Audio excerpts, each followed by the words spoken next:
Hello, and welcome to Sustainability Marketing Lecture 10 on Convenience. This is part of our exploration of the sustainability marketing mix, looking at the sustainability marketing management process, and in this case, looking at the role of convenience within it. This lecture consists of 3 episodes. In this episode, we'll be looking at the issue of making consumption convenient for consumers. In the second episode, we'll be looking at packaging as a particular issue in terms of delivering convenience. And in the third episode, we'll be looking at a case study of Family Mart stores, a convenience store chain within Japan. For this particular episode, there are 3 learning outcomes we'll be looking to address. The first is talking to you about the concept of convenience and why it's important to customers. The second is looking at how we provide convenience through different parts of the consumption process to consumers. And finally, looking at the ways in which trying to improve the sustainability performance of customer solutions can pose some particular challenges in terms of delivering convenience to consumers. Within this episode, we'll first of all look at the dimensions of convenience. We'll talk about convenience through different stages of the consumption process. And finally, we'll talk a little about the way in which sustainability marketing perhaps changes supply chains into supply loops. So just begin by thinking about convenience. Well, the first thing is to say, why are we talking about convenience in this lecture rather than the more conventional marketing mix variable of place, or often talked about in terms of distribution issues? Well, as we mentioned back in lecture 2, in many ways the concept of distribution is very much a company-orientated perspective, that it's about how do you get your product out there to your customer. Really, the customer doesn't particularly care how the product gets there. The customer just wants the products, the services, the solutions available when they want them. For the customer, the key issue really is convenient. It's about getting access to those solutions in a way that's easy, that's accessible for them, that fits in with their lives. So it's a much more customer-focused way of looking at those issues that are tied up with distribution and getting the products and the services and the solutions out there to customers.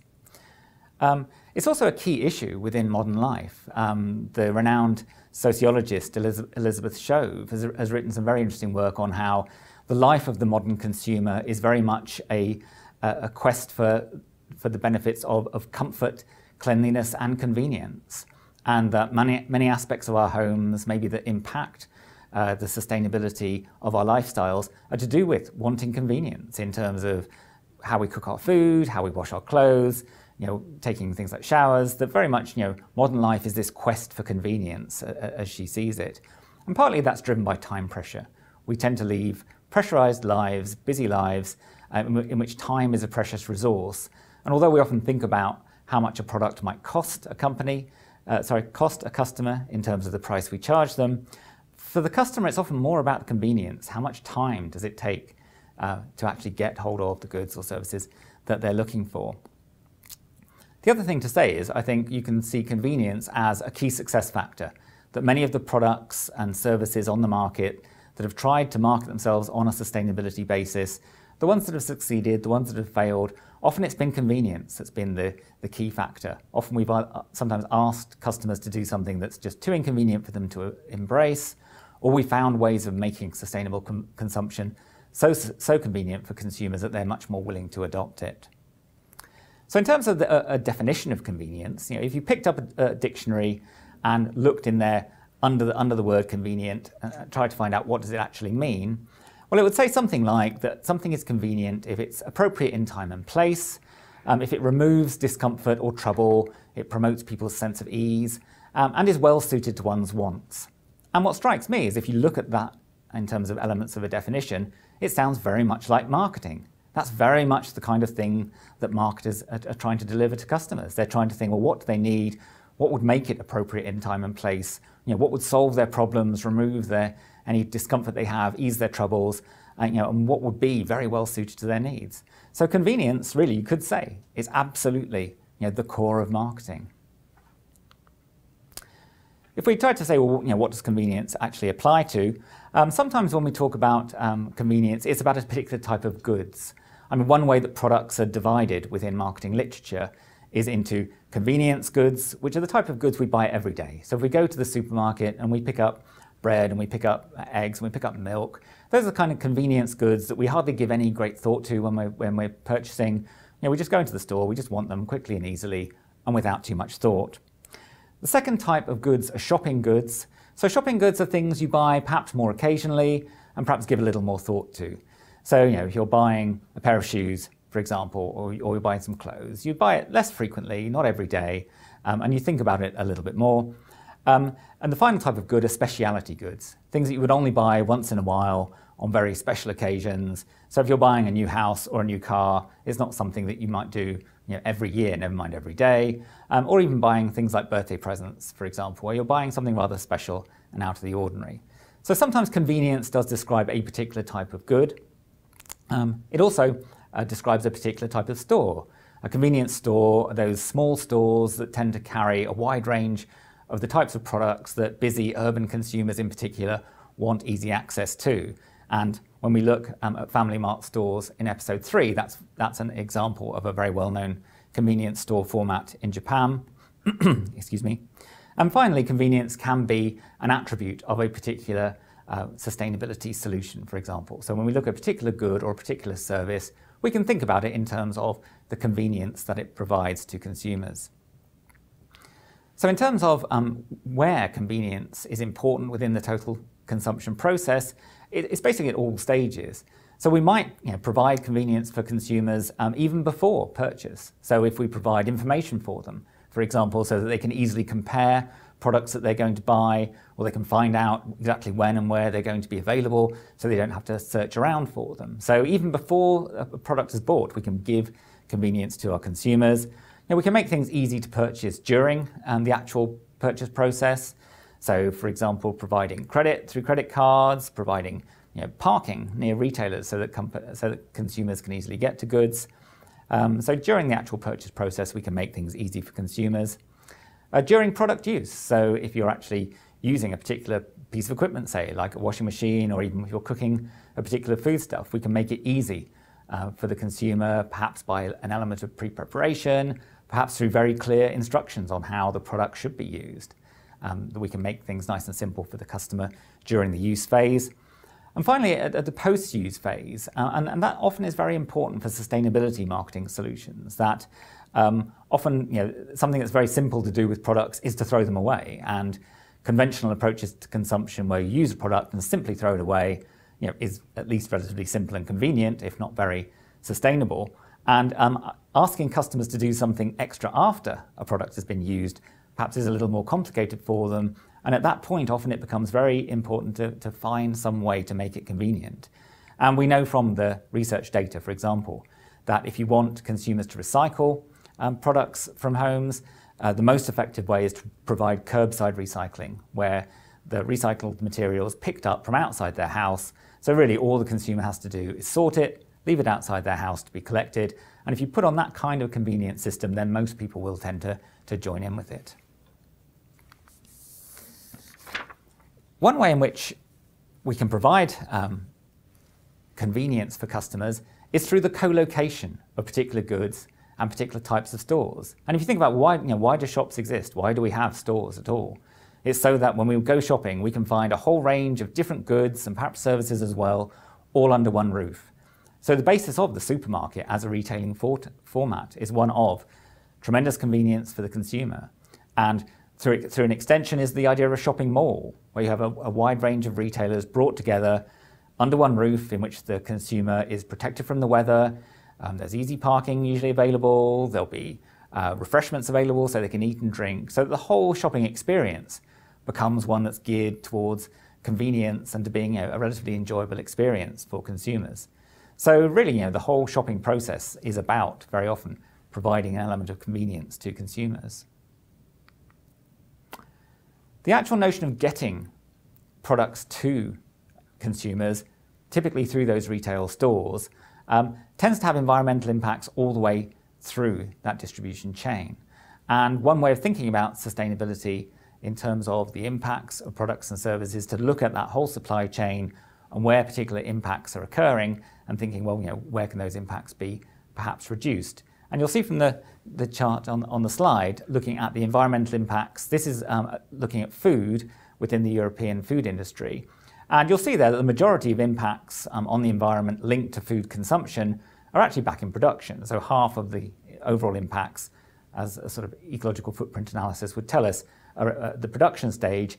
But once production is finished, the impacts really come down to either getting the product to the consumer through the retail supply chain, through the distribution system, and then really what the consumer does with the product once it's in the home through storage and home cooking. And it doesn't actually show disposal at the end of that cycle. But what it shows you is there's a range of steps in the middle that we have the opportunity maybe to reduce the environmental impacts linked to the process of getting products to the consumer in a convenient way. And there are a number of different variables that influence those impacts. So, the distance travelled, and a popular issue in recent years has been this question of food miles. And, is it okay to have strawberries available in the European winter, for example, by air freighting them in from other countries like America? So, how sustainable is that as a way of transporting food? It's also an issue of infrastructure. So the type of transport infrastructure that exists will determine the environmental impacts of getting food from the farm onto our plate. The types of vehicle that are used, and when we look at the Family Mart example in the case study in episode 3, we'll look at how they change the nature of the entire distribution fleet that they use to use more environmentally optimized vehicles. And also the efficiency of the packing of the goods and services, well, the goods in particular, that are transported out to consumers. That if the lorries and trucks are packed efficiently, used efficiently, not sent back empty, they can, again, reduce the embedded energy within the products that are on the supermarket shelves very significantly. So a whole field has grown up of sustainability-orientated logistics, of finding ways to get goods out to consumers in ways that uses less energy, so that there's less energy and less carbon emissions embedded in each product that the customer consumes. And we can just see just some of the strategies that are being adopted. This shows potential eco-savings within UK food distribution in particular, in terms of total environmental impacts and also CO2 reduction linked to climate change, which tends to be the issue that generates the most headlines and gets the most attention from retailers and from policymakers. And you'll see there's various types of strategies that can be adopted, from changing the nature of the engine that powers the vehicle, to having larger vehicles, vehicle telematics, which basically uses information more efficiently to route vehicles in ways that save energy, and also transport collaboration. You have some interesting situations now of particular brands who are maybe trying to take similar products to the same retailer, collaborating to share lorries. And it's created some very interesting situations where formerly deadly competitors and very sort of deadly rivals have started to share lorries with co-branding to share deliveries into retailers to reduce both environmental costs but also financial costs as well. And if you're travelling down a motorway these days, you may well find yourself behind a lorry like this, one that's been streamlined to reduce emissions in the process, and you also probably find some kind of message on that lorry about the way in which the retailer is using their changes to the distribution system to improve environmental impacts. In this case, it's Marks & Spencer as part of their Plan A initiative, and how their changes to their vehicle fleet have reduced fuel consumption, carbon emissions, and also, of course, will save the company money at the same time. And it's also not just about the hardware. Some companies are going through things like vehicle driver training programs, so that drivers actually adopt eco-driving practices. And typically something like 9% of the fuel bill of a vehicle fleet can be reduced simply by training drivers to drive in a more environmentally efficient and smoother way. Another alternative in terms of changing the delivery between the producer and the retailer is actually to use delivery to consumers directly. And particularly in the food market, one of the trends we've seen over the last 5 or 10 years in a number of countries is a move towards a demand for more localized food. As part of the move towards more sustainable consumption, that people are starting to be interested in consuming more seasonal food, more local food, and locally grown has become a very attractive product attribute for customers. And so some companies have started to think, well, perhaps it's better to actually develop our own delivery fleet and deliver direct to the consumer. And here's an example, Riverford Organics, which is a very large organic farm based in the west of England, who really decided, rather than trying to ship their produce all over the UK through different supermarkets, they'd be better off trying to appeal directly to consumers. And backed by a very good sort of online system for consumers to find out about the products and order them, they actually go around delivering direct to consumers sort of boxes of vegetables and fruits that have been grown organically on their farm. Now again, it moves consumers naturally towards more seasonal produce and towards more locally sourced produce. The exact energy implications of smaller vans delivering products directly to consumers compared to large trucks taking things to retailers to which consumers drive is actually very complex. And to say exactly what the energy benefits of the different distribution methods is really very difficult to give definitive answers to. But I think as we move towards more localized production and consumption systems as part of a move towards a more sustainable society and a more sustainable economy, I think moves towards more localized distribution, more direct distribution is very likely to play a part. Another element of convenience for consumers is not just about distance and about place, but it's also about time, that we want things to be available to us, at the time we want to consume them. And one of the ways in which companies have tried to extend convenience in terms of availability is actually to move more towards a 24-hour economy where the goods and services that you want can be accessed 24 hours a day, 7 days a week. And when we look at the Family Mart stores in episode 3 in the case study, that's an example of a business that does run 24 hours a day, 3 8-hour shifts with staff rotating around those shifts throughout the whole day. Now, although that's obviously very convenient for consumers who want a bottle of milk or a bottle of sake at 3 o'clock in the morning, in terms of the environmental and social costs that go with that, those could be quite considerable. The energy costs of keeping a business lit and heated for 24 hours a day rather than just say 8 or 10 hours a day is obviously considerable, and that's one of the sets of issues that Family Mart had to address, as we'll see in episode 3. But there's also a potential social cost. There's research has emerged from America where there's quite a strong element of 24-hour economy in many sectors of the American economy. And what we've seen there is that workers working shifts as part of a 24-hour business pattern are more prone to heart disease, more prone to certain types of cancer. They tend to fairly naturally suffer from greater levels of fatigue, but that does tend to lead to a greater number of accidents in the workplace, for example. So there is clearly some kind of social and environmental cost that goes with that 24-hour availability that many aspects of the global economy is moving towards. And again, perhaps long-term, if we're thinking about a more sustainable society and economy, perhaps a move away from the 24-hour economy might be something that has to be considered. In terms of the notions of getting products from the producer to the consumer, clearly retailers and retailing plays a very important part.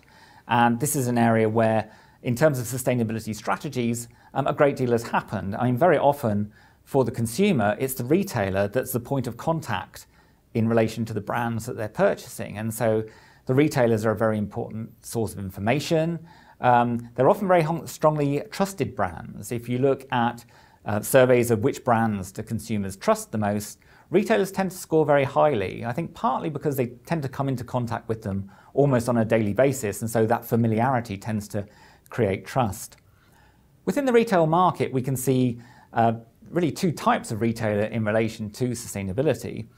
We can see those shops that have really been set up on a sustainability basis. So social or ethical principles are very much behind the idea, the format, the inspiration behind the business. Perhaps the best known example globally is Body Shop, who from the word go were a business who sought to tackle cosmetics retailing in a completely different way with social and environmental ethics as the foundation for the business.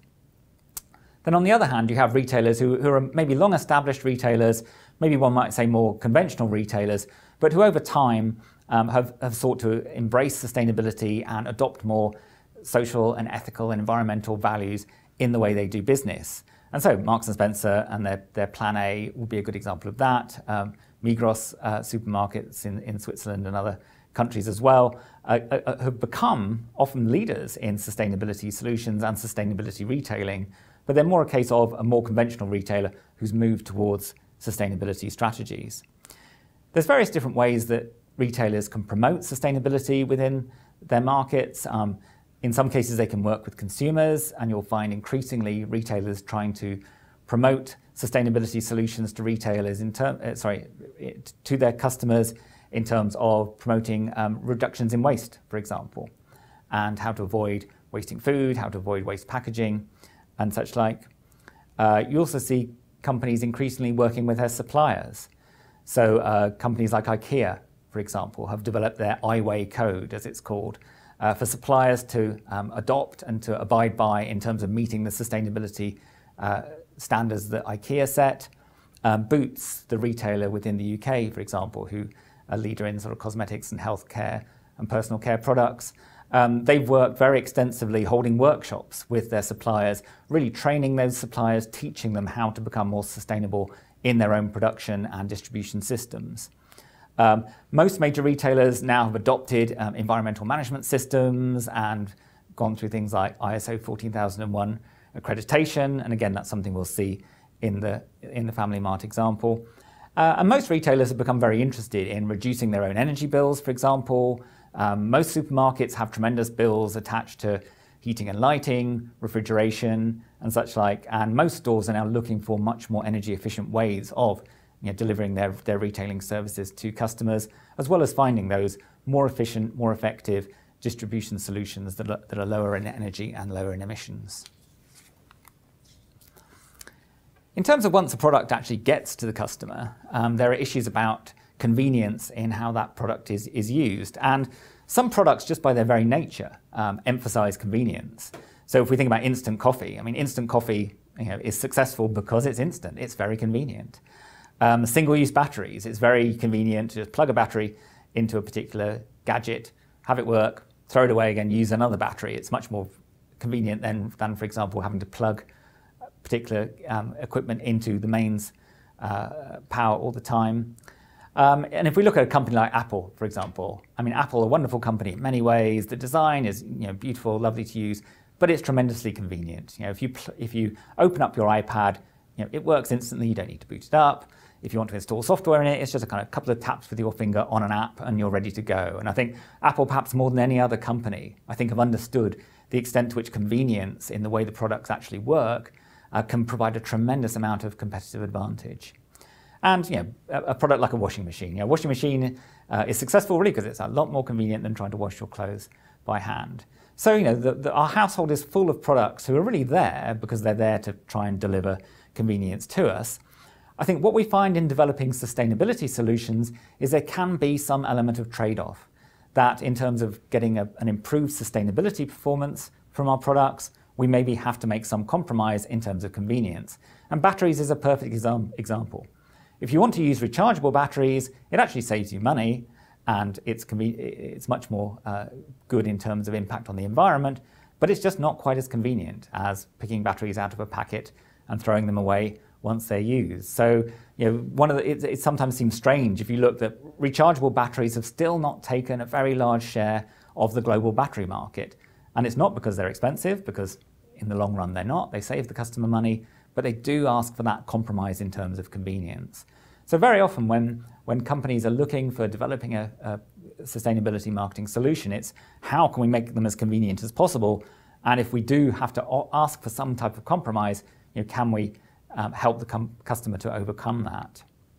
So if we look at the example of maybe asking consumers to change their travel behaviors, and let's say we want to market an electric vehicle to them. Well, of course, one of the problems for a customer thinking about buying an electric vehicle, and the market research data tells us that they worry about, well, how will I get it recharged? When will I get it recharged? Will I be able to recharge it when I want to?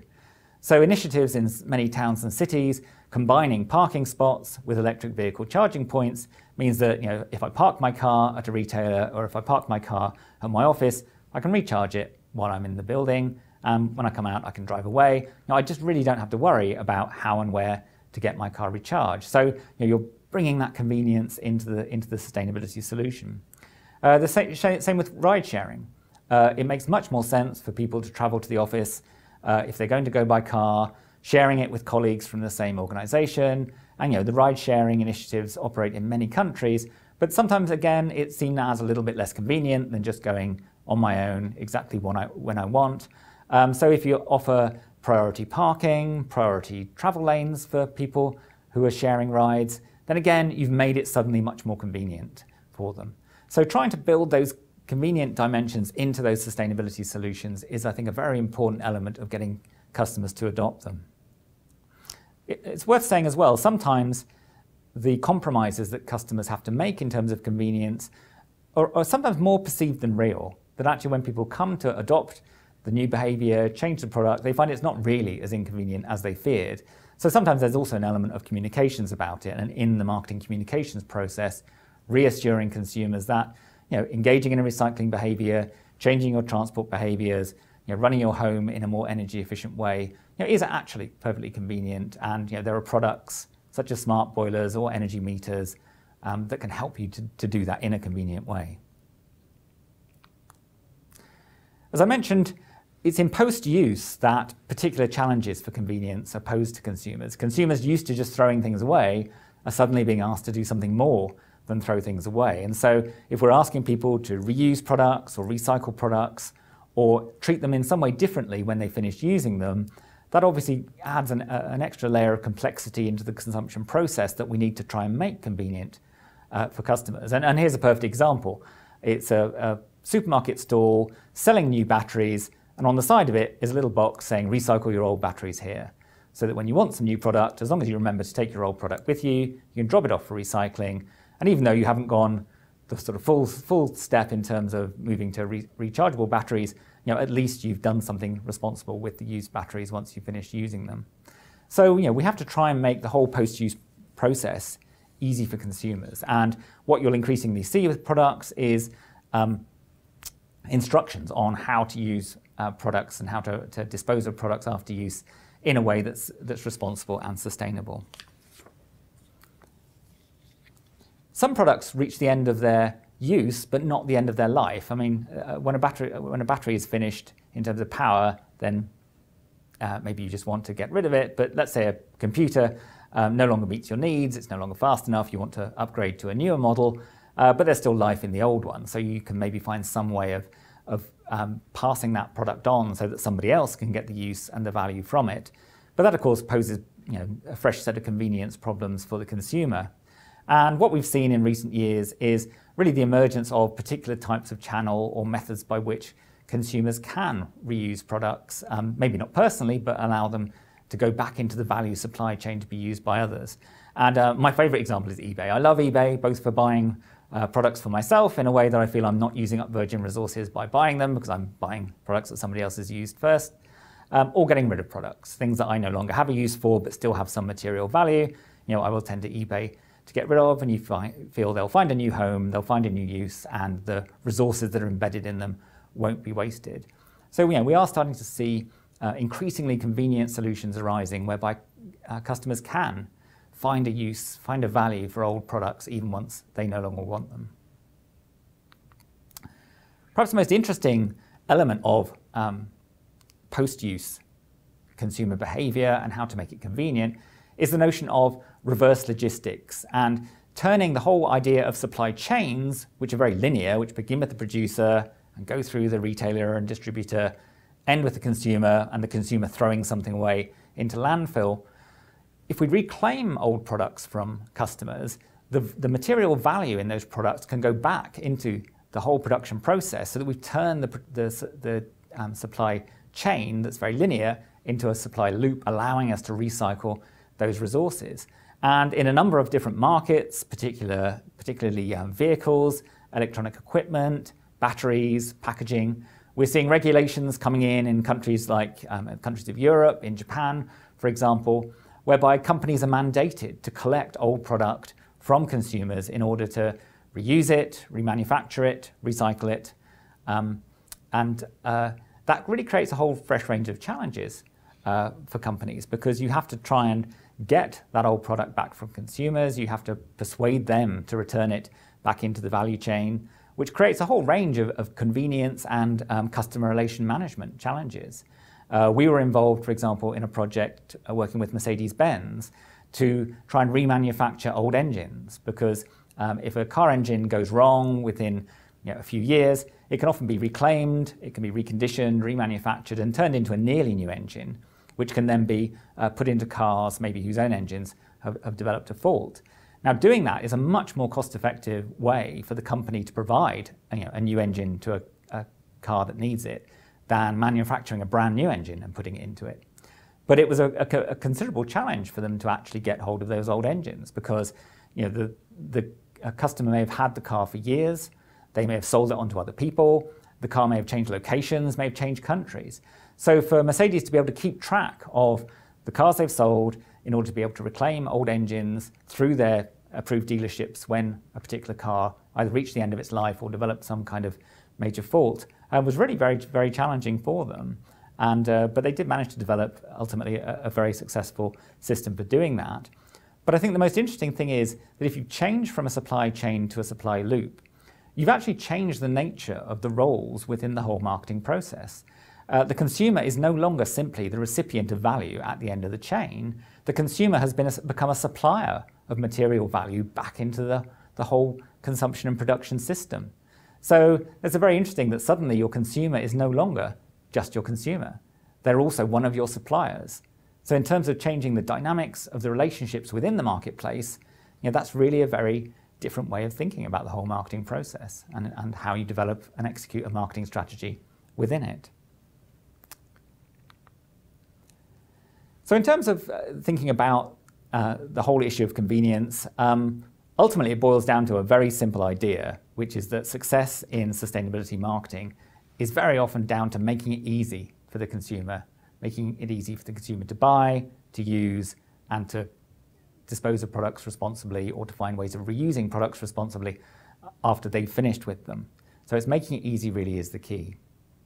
In terms of reviewing the material we've thought about in this session, the three questions that we've suggested you might like to discuss and think about really is: why does the sustainability marketing mix focus on convenience as a rather different type of idea rather than the conventional notion of distribution and place issues? About considering what environmental and social impacts are linked to trying to provide convenience to consumers, and also think about maybe what types of products you would expect to be most difficult to develop convenient post-use solutions for, and why. And maybe you could also think about how companies can make it easy for consumers to deal with post-use items.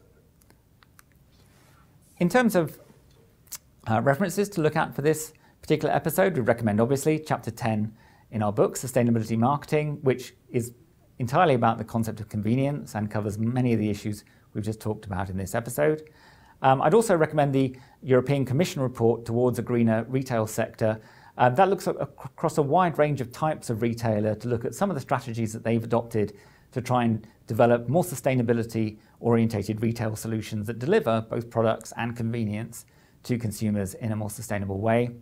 And finally, the working paper from Ward, Shove and Southerton, really looking at convenience as an element of consumers' lifestyles and how consumers really are searching for the notion of convenience in the way they live their lives, and about how we can try to make consumers' lifestyles both more sustainable while maintaining the convenience that consumers tend to demand. So, thank you very much for listening, and bye for now.